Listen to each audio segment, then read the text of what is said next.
masasaktan, luluha at magkakamali. Sabi nga nila, walang taong perpekto.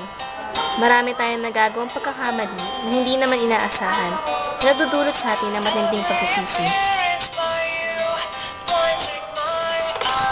Ako si Camille. 18 anyos. 5 taon na ang nakakalipas pero hindi ko pa rin makalimutan ang nakaraan ko. Ang nakaraan ko na nagpabago sa buhay ko. May mga pagkakataong masaya at meron ding masalimuot. Pero kahit ganon, may natutunan naman akong aral sa mga pagkakamali ko. 3rd year student ako noon. Wala pa masyado alam pagdating sa pag-ibig. Pero may nangyari na hindi ko inaasahan. Umibig ako. Isa sa pinakahangaan sa school namin. Transferee lang siya noon. Napakabait, gentleman, matalino at gwapo. Sa una ay hindi ko talaga siya gusto. Medyo mahangin kasi siya at mahilig mang asar. Pero nung tumagal siya sa school namin, doon ko nakilala ang tunay na siya. Siya nga pala si Joseph. Tulad ng sabi ko, ang taong nagugustuhan ko. Sabi nga nila, 'di ba? Don't judge the book by its cover. Ang ibig sabihin lang nun, hindi dapat natin hinuhusgahan ng isang tao sa panlabas na kaanyuan niya. Mas mabuting kinikilala natin sila ng lubusan.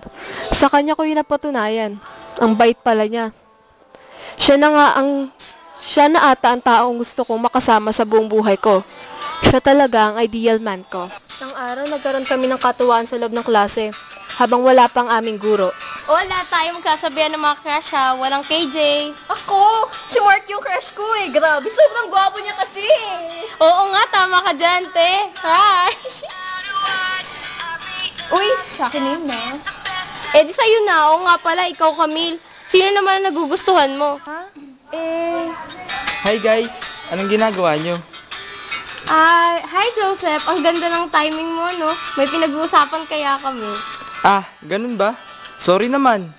Ano bang pinag-uusapan nyo? Tinatanong namin si Camille kung sino yung nagugustuhan niyo sa loob ng klase natin. Oo nga, Camille. Sino nga pala nagugustuhan mo? Ha? Bakit ako?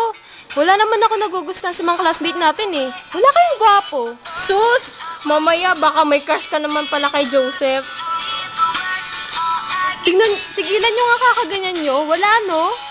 Ay! Eh, bakit ka nag-blush? Naku, Camille ha?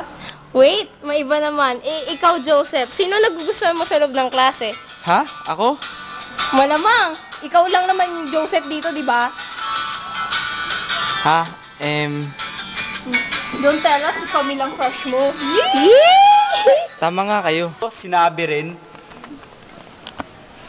Tumigil nga kayo. Pati ikaw, Joseph. Huwag mo sinasakyan ang mga sinasabi nila. Naku, hindi kayo nakakatuwa ah. Hoy Camille, ba't ka naman masyado affected? Crush mo rin ba siya? Hindi, wala akong crush. Kaya pwede, tigilan nyo na. Uy, Camille, saan ka pupunta? Hayaan mo na lang siya. Siguro nasa lang yun.